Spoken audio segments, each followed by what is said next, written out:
Les à côté beaucoup plus intimes, les fantasmes, la réalité entre le sexe, les gigolos, mais pas que ça. Il n'y en a pas beaucoup, là. Un peu quand même, Frédéric. Oui, mais il y en a toujours un peu, oui. Il y en a toujours un peu dans la vie, il y en a partout. Pourquoi vous baissez les yeux quand vous me dites toujours un peu sur les gigolos, comme si non, mais il y en a, vous confessez il y a pas beaucoup, là, dans le livre. Vous voulez dire par rapport à La Mauvaise Vie, ce livre magnifique que vous étiez venu nous présenter, où là vous racontiez beaucoup de choses, vos amours tarifés, et en même temps vous racontez tous vos fantasmes. Je commence et puis je vous laisse développer. Voilà, vous écrivez avant d'arriver au sexe, qui est aussi une partie du livre et qui est et le festival. Mais à Cannes, de ça a Cannes. toujours été le cas. Hein. À Cannes, quand on photographiait les starlettes dans les années 50, elles n'étaient pas habillées en communiante. Hein. Cannes, c'est un endroit où c'est à la fin de l'hiver. Tout le monde est un peu déshabillé. Il y a la plage, il fait beau. Il y a une expansion des corps quand même. C'est normal. Et vous, ça vous échauffe hein. Ben, ça m'échauffe comme tout le monde. Peut-être vous plus que d'autres. Oui. Regardez si vous regardez les très beaux films que faisait François Chalais dans les années 50, quand il regardait descendre toutes ces jolies femmes du train, il en parlait avec une espèce de velouté dans la voix. Il vous aurait vu descendre du train à ce moment-là, il aurait eu la même expression. Hein. Et vous écrivez notamment, par exemple, que Cannes, c'est ce Versailles de paillettes en toque qui fait rêver le monde, pardon. Et dès les premières pages du livre, vous reconnaissez, Cannes suscite toujours en moi un assaut de rêverie érotique. Et en prenant possession de ma chambre, j'imagine immanquablement que je pourrais y amener des garçons. Oui, c'est-à-dire que ce n'est pas les premières pages du livre. Hein. Assez vite, cette page-là, c'est page 32, Frédéric. Oui, mais ça veut dire qu'il y en a 32 avant. 31. Et 31 avant. Ouais, mais assez vite, émerge ça. Oui, émerge ça, parce que quand vous arrivez à Cannes, vous avez... Oui, vous sortez de l'hiver, vous avez ça, un grand flash. Cannes, c'est un concentré de la vie. Alors, c'est un concentré de la vie avec les très belles choses, les beaux films que vous pouvez voir. C'est un concentré de la vie avec la comédie sociale, les gens qui se battent pour avoir des cartons, pour être invités, pour être tout ça. C'est en ça que votre livre est intéressant. Oui, et puis, non, il est intéressant aussi pour les aspects de la page 32. Sexuel, vous voulez dire? Oui, il essaye de représenter tout ce qu'on peut ressentir dans la vie, particulièrement à Cannes où c'est assez intense. Alors, donc il y a ça aussi. Alors tant qu'on est dans la page 32, il ne faut pas nier que l'amour, le plaisir, la recherche de l'amour, la recherche de toutes ces choses-là font partie de la vie. Ça fait totalement partie de la vie. Alors tant qu'on est là-dedans, même si le livre ce n'est évidemment pas que ça, vous racontez notamment la difficulté que vous éprouvez depuis toujours au Festival de Cannes à faire monter des garçons inconnus dans une chambre d'hôtel et affronter les regards du personnel. Une fois pourtant, une seule fois, ça a parfaitement marché. Nous sommes allés à Montfleury. On m'a donné la clé comme si j'étais un client régulier. Nous n'avons rencontré personne. Le garçon a été très bien. C'était un gitan descendu pour voir les belles femmes du festival et qui n'était pas contre un petit écart, ni vu ni connu. On sent comme ça cette excitation, Frédéric, à longueur de page quand même. Il y a une chose à Cannes, c'est qu'on a le sentiment que pendant une dizaine de jours, sous prétexte ou par la chance de pouvoir voir beaucoup de monde différent sur des écrans, beaucoup de monde différent dans les rues, beaucoup de monde différent dans des circonstances très diverses, à la fois dans des soirées, le matin au petit déjeuner, en courant pour des projections. On a une impression un peu qui devait être celle du carnaval autrefois, où tout d'un coup, tout était permis. Alors forcément, ça aussi. les fantasmes du désir sont très présents. Mais vous me direz qu'une fois en 34 ans, ce n'est pas énorme. C'est vrai, mais en même temps, vous parlez de Laurent, Jérémy, Joseph, Lionel, Steve, Adrien, Giuseppe. Ce sont des petits coups de cœur. On a tout le temps des petits coups de cœur. Je pense que si je vous avais croisé sur la Croisette à ce moment-là, vous seriez aussi dans les pages. C'est vrai, mais je vous ai croisé à Cannes. Frédéric, il s'en souvient même pas. Je vous ai croisé à Cannes, je ne sais pas. Oui, mais voilà, c'est ça. Il est furieux parce qu'il n'est pas dans le livre. Je ne suis pas dans le livre, j'ai cherché partout. Vraiment jamais. Non, mais résumez le livre. Je ne veux pas résumer le livre à ça, mais je veux résumer le livre à une sorte de, comment on peut dire, tous les sens sont un peu exacerbés, quoi. On peut dire ça. Tous les sens sont un peu exacerbés. Là, on revient plus à ce qu'est le livre. Parce que résumer le livre à ça, c'est vraiment... On peut faire ça, il n'y a aucun problème. On est là aussi pour s'amuser ce soir. Mais c'est pas pour s'amuser. C'est quand même un peu le réduire. C'est pas ça que je veux raconter. Ce que vous racontez, je veux raconter, c'est l'intensité de l'espèce de pulsation de la vie qu'on peut ressentir au Festival de Cannes. Si je m'intéressais beaucoup au football, eh ben, je parlerai du mondial de la même manière. Vous voyez? Pas sûr. Mais Si, sans doute. en si. tout cas, ce que vous écrivez, et peut-être c'est plus représentatif de ce qu'est le livre, le festival est une drogue dure. Oui. Il donne l'illusion que l'on s'amuse au cœur du monde. Oui. C'est difficile de décrocher, ça prend du temps et ça demande des efforts. Mais je m'étais juré il y a quelques années que je n'y retournerais pas tant que je n'aurais pas de film à présenter. Puis finalement, vous y êtes allé parce que vous avez fait partie d'un jury. Mais on sent ce rapport-là un peu à tout, la notoriété, Oui. parce que là-bas, on est Je vous exposé. dis, c'est une métaphore de la vie. C'est la vie en très très intense et en même temps c'est une illusion parce que ça dure 10 jours et puis après c'est fini. C'est dans un espace très réduit. Le monde extérieur peut continuer à vivre, on n'y fait pas attention, on a bien tort. Et donc quand on en est sorti, on se dit mais On qu'est-ce qui déprime s'est un peu passé? même, un peu en Oui, dé- enfin oui. Bon, moi ça m'est passé quand même un peu. Oui, mais mais c'est- quand j'avais Vous êtes allé, 25 ans ou 30 ans, je déprimais après. Ouais, alors- Et ce qui est très frappant, c'est à travers ce que disait Roch Voisine, comme à travers ce que vous dites, c'est cette idée qu'au fond, très jeune, on a une sorte de grand flash. C'est cette lumière Un permanente. grand flash, et puis après, il faut atterrir. Festival de Cannes, C'est quand exactement j'étais ça. jeune, c'était ce grand flash. Vous avez connu ça, le Festival de Cannes, avec, vous êtes monté avec votre robe de mise, votre écharpe et tout ça? Non, ça- non, bien après, Bien pour après. le film de Polanski, Le pianiste, magnifique. Oui. Et non, cette Donc, année, j'y c'était- suis pas allée, mais par contre, j'ai vu un très très beau film, Elle y c'est de retournera. Catherine Breillat, Vieille maîtresse. Ah, vous avez trouvé ça bien? Ah oui, c'est mais une vieille très maîtresse, bien. c'est très très Oui, bien. C'est très bien. C'est un film qui, ben voilà, tiens, ça tombe très bien. C'est un film qui essaye de raconter des choses brûlantes, les choses La brûlantes de la passion, oui. vie, avec un ton comme ça distancié. Oui. C'est ce qui est très difficile à faire. Et je trouve que c'est très honnête de pouvoir parler de tout ce qui fait la vie. Et dans tout ce qui fait la vie, il y a aussi l'amour, il y a aussi le désir. En même temps, il y a le désir C'est de quoi cette réflexion. histoire avec Brad Pitt, hein? Non, mais ça, c'est autre chose. Ah bah non, vous parlez du désir, on est en plein dedans. Vous l'avez vu tout à l'heure, là, Brad Brad Pitt, Pitt. sur les marches. Pas mal, ouais. Bon, il est très beau. Et alors? Et alors, il se trouve que, je ne sais pas, dans le monde des rêves, je pense que tous les gens ici, ça leur est arrivé, dans le monde des rêves. Vous avez inquiété Jean-Pascal, là, d'un retrouve- coup, hein.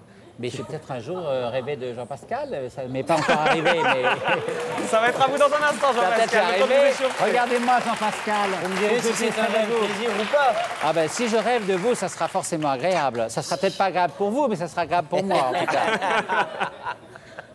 Vous avez- Donc le rêve, oui, rêver. Moi, le problème, c'est qu'entre le rêve et la réalité, j'ai toujours du... Souvent, le rêve, pour moi, est plus fort que la réalité, ou aussi réel que la réalité. Donc, d'ailleurs, c'est pour ça que je ne cite pas le nom. C'est vous qui citez Vous le nom. dites Brad. En même temps, Ah bah, tous Brad, les il y a autres... plein de gens qui s'appellent Brad. Plein de gens. Plein de gens qui s'appellent Brad à Cannes. Mais oui, celui qui jouait Brad dans est venu me Midnight voir cette nuit. Express, il s'appelait Brad aussi. Brad est venu me voir Davis. cette nuit, C'est vrai que ça, très, tout de très suite, ça nous doucement, percute, très Brad. gentiment. Oui, mais c'est là... Frédéric, je lis votre rêve. Oui, oui, mais ils vont le lire aussi, peut-être. Je vais je le faire l'ai. partager. Allez-y, lisez-le. Vous avez- Sonia s'est Allez-y. précipitée sur votre Allez-y, rêve. allez-y. Vous entendez Geneviève? Oui. Je vais vous lire le rêve de Frédéric. Rapide, Elle rêvait déjà. Geneviève, écoutez mon rêve. on rêve déjà. Geneviève, écoutez mon Brad est rêve. venu me voir cette nuit, très doucement, très gentiment. Brad, c'est mon grand frère caché, mon amour clandestin qui me console des nuits tristes. Je ne raconte pas d'histoire, il n'a pas très envie de coucher avec moi, mais il sait que ça me fait tellement plaisir. Et il a envie de me faire plaisir, mais je ne raconterai rien. Sentir le corps de Brad contre le mien, Oui, c'est le ça, plus ce grand sont des bonheur auquel... citations. Hein. C'est C'est pas, votre- c'est-à-dire, ce sont des citations, c'est-à-dire, ce sont des phrases. Il y a des phrases qui manquent entre. J'ai C'est un des peu, nuits agitées, j'ai hein. un Ah oui, peu oui, oui. réduit. Non, non, mais il y a des phrases qui manquent. Oui, mais Vous voulez dire que j'ai un peu... oui, j'ai le texte est un peu modifié, voilà. Légèrement, Oui, Frédéric. c'est-à-dire qu'en fait, vouloir dire que le livre, le regarder immédiatement sous l'angle des histoires de garçons et tout ça. Non, c'est pas, Non, pas mais ça. ça C'est a sous l'angle du démarré comme rêve. ça. Sous l'angle du rêve. Ça a démarré comme ça, De la même manière, raconter le rêve de Brad en prenant une phrase ici, et puis en sautant un peu, puis en prenant une autre phrase, etc., c'est comme... C'est réducteur, c'est la télé. Ouais, c'est pas ça. Le livre, c'est pas ça. Quand on écrit une page, quand on écrit 3 pages ou 4 pages d'un livre, sur des choses où on essaye d'exprimer, c'est peut-être prétentieux de ma part, mais où on essaye d'exprimer des sentiments assez poétiques à partir de choses qui sont un peu difficiles. Si ensuite on prend une phrase de temps en temps, qu'on les comprime, il ne reste plus rien. Donc à partir de ce Il reste moment-là, une- il reste que l'anecdote. L'anecdote je- qui est qu'on a rêvé de Brad. Bon, d'accord. Mais c'est pas ça, Non, c'est pas le Frédéric, rêve. Attendez, Frédéric, laissez-moi mais terminer. c'est pas ça du tout. C'est pas le fait qu'on a rêvé de Brad qui est intéressant. c'est la manière dont on le raconte. Et ce qui est intéressant, c'est la manière dont on fait les choses. Ce qui est intéressant, c'est la tentative, je ne sais pas si j'y suis arrivé, mais c'est la tentative de donner un style aux choses. C'est parce qu'on raconte qui est intéressant. C'est la manière dont on essaie de le transmettre aux autres. Si vous prenez une phrase ici, une phrase là, on ne transmet plus rien, on ne transmet plus que l'anecdote. On ne transmet pas que l'anecdote. À travers ça, Frédéric, on découvre quand même et on perçoit que l'amour relève beaucoup du fantasme chez vous. Le fantasme est très, très important, oui. Et, donc, et parce que le fantasme appartient à tout le monde, je crois. On comprend bien, à travers ce récit, Oui. certes un peu anecdotique, votre façon de fonctionner. Et aujourd'hui, ce n'est pas complètement faux de dire ça. Oui. Non, mais ça, vous avez tout à fait raison que le fantasme est très important pour moi. Mais si vous dites que le fantasme est important pour moi, il faut dire aussi que la manière de raconter le fantasme est aussi importante. Voilà. Il faut dire les deux choses. Vous l'avez dit pour moi. Voilà. Il y a des SMS, Anne-Elisabeth.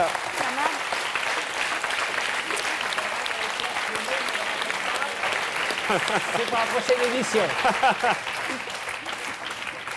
Alors, il y a une question qui dit, voilà, à défaut de Brad, vous êtes seul sur une île déserte avec Geneviève de Fontenay. Vous résistez combien de temps? Je la rendrai très heureuse. Vous avez entendu, Geneviève? Je ne risque rien avec lui à ce moment-là. Qu'est-ce que vous en savez? Vous rigolez ou quoi, Geneviève? Vous en avez absolument rien. Vous n'en savez absolument rien. Oui, je suis assez sournois comme garçon, vous savez. Je suis assez sournois. Bon, des promesses, ça s'est bien avancé. Et Jean-Pascal n'est pas passé, Geneviève. Vous avez emballé rock un petit peu. C'est le prochain, c'est le prochain rêve. Bientôt, hein. Il est déjà 1h moins 10. Elle se plaint depuis alors, tout à l'heure. Geneviève, vous êtes fatiguée? Vous êtes fatiguée? Je suis pas fatigué, mais c'est pas confortable les sièges ici. Hein.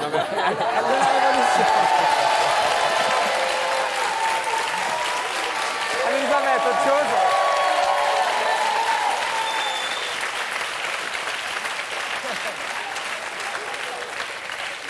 C'est la déléguée syndicale des liseurs de SMS, des lecteurs de SMS.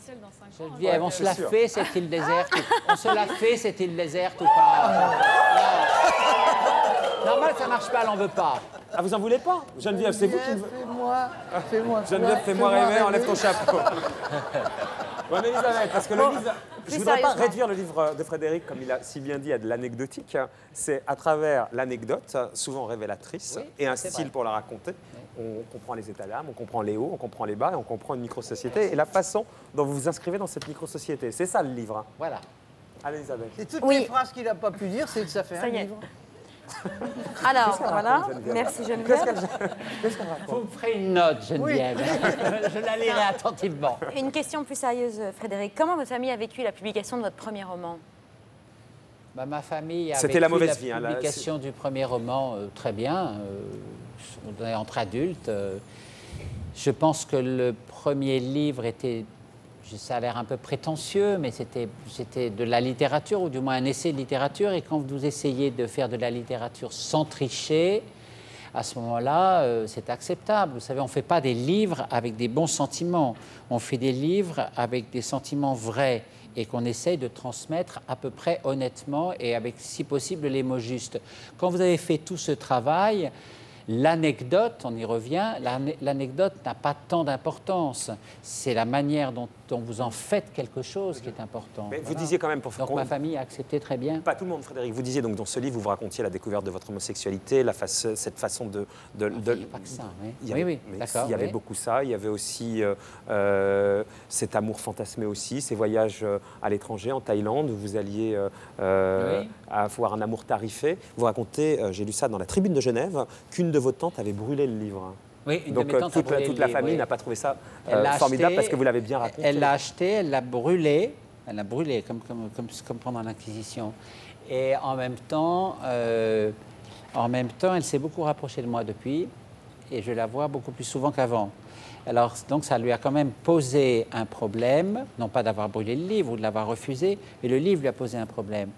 Et au fond, c'est le but de la littérature. Le but de la littérature, je mets littérature entre guillemets, parce que je trouve ça un peu prétentieux de dire je fais de la littérature. Mais c'est le but de la littérature. Si on lit des livres pour rester en pantoufle devant sa télévision, ça ne vaut pas la peine. Ça vaut pas la peine. Un livre, c'est fait pour vous accompagner, vous faire réfléchir. Et bon, j'ai le sentiment que elle, dans sa relation avec moi, Elle ne pouvait pas supporter que j'ai écrit ce livre, donc elle l'a brûlé. Mais elle, lectrice, dans la relation avec quelqu'un qui écrivait un livre, ça l'a intéressée et elle s'est rapprochée de moi. Donc c'était bien. Frédéric Mitterrand, le Festival de Cannes, au-delà de l'anecdote, pour apprécier celui qui fait le show aussi à la télévision, dans les émissions, on lui demande de faire le show, être sérieux dans les émissions, on lui demande d'être sérieux. De Frédéric Mitterrand dans sa diversité, c'est aux éditions Robert Laffont, le Festival de Cannes. Merci Frédéric. Merci beaucoup.